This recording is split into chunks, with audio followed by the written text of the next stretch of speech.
ஒரு நாட்டுக்கோழி ரசம். வாங்க வீடியோக்குள்ளே போகலாம்.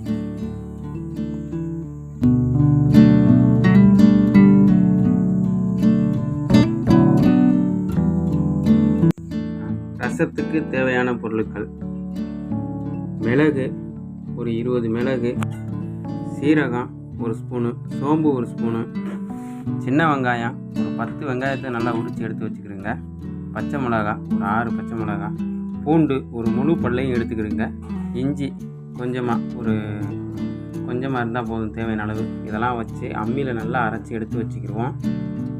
நல்லா ஒரு நாட்டுக்கோழி எடுத்து நறுக்கி வச்சுருக்கோம். இப்போ தான் கட் பண்ணியிருக்கோம். இதுக்கப்புறம் இது நம்மளுக்கு தேவையான அளவு பீஸாக கட் பண்ணி எடுத்துக்கிடுவோம்.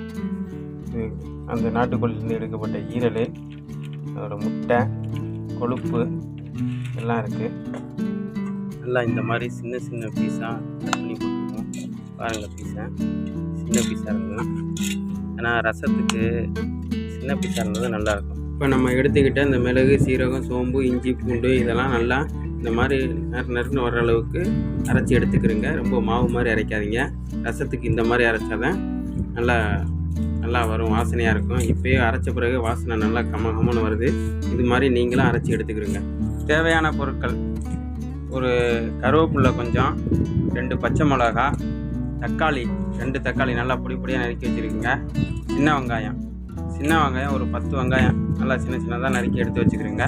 நம்ம ஏற்கனவே அடித்து வச்சுருந்த ரசத்துக்கான இந்த பேஸ்ட்டு, அதுக்கப்புறம் கொத்தமல்லி சிறிதளவு நல்லா கழுவி எடுத்து வச்சுக்கிறேங்க. நம்ம ரசம் வைக்க போகிறோம், அதுக்காண்டி கொஞ்சம் அகலமான பாத்திரம் எடுத்து வச்சுக்கிடுவோம். தேவையான அளவு எண்ணெய் சூடாகட்டும். சோம்பு ஒரு டீஸ்பூனு அளவு எடுத்து போட்டுக்கிறேங்க. பட்டை, கிராம்பு, பூ, லவங்கம்பூ எல்லாம் சேர்த்து போட்டுக்கிறேங்க. கருகாத அளவுக்கு பார்த்துக்கிறேங்க.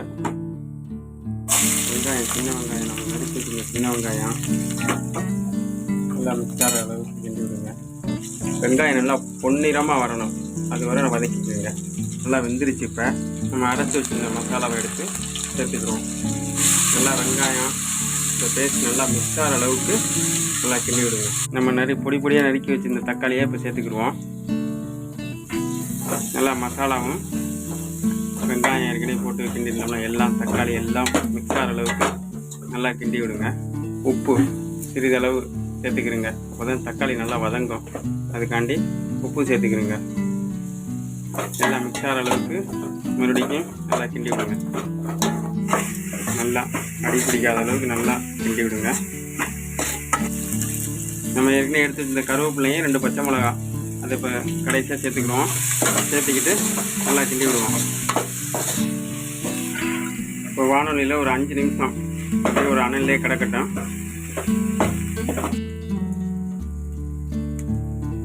நம்ம சுத்தம் பண்ணி வச்சுருந்த கறியை இப்போ சேர்த்துக்கிடுவோம்.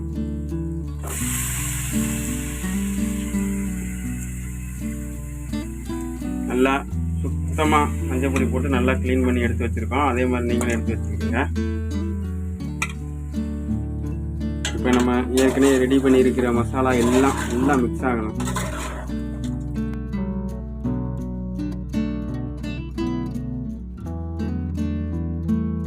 ஒரு 5 நிமிஷம் மிக்ஸ் பண்ண கறி ஒரு 5 நிமிஷம் வதங்கட்டும்.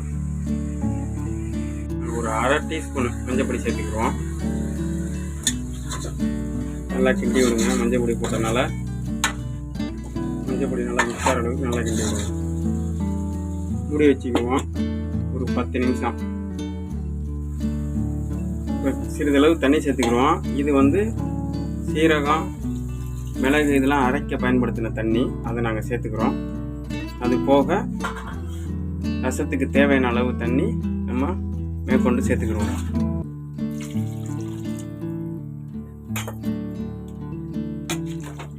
நல்லா சேர்த்துட்டு நல்லா கிண்டி விடுங்க.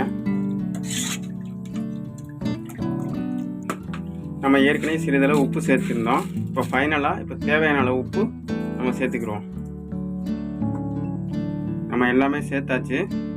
இப்போ ஒரு 1/4 மணி நேரம் சிக்கன் சிம்மில் வச்சு வேக வைப்போம். மூடி வச்சுருங்க. 10 நிமிஷம் ஆச்சு. 10 நிமிஷத்துக்கு அப்புறம் எடுத்து பார்த்தோம், நல்லா கொதிச்சுக்கிட்டு இருக்கு. இன்னும் ஒரு 10 நிமிஷம் கிடக்கட்டும். ரசம் நல்லா கொதிச்சு கறிலாம் நல்லா வெந்துருச்சு. நாட்டுக்கோழி ரசம். கடைசியாக கொத்தமல்லி இலை சேர்த்துக்கிடுவோம்.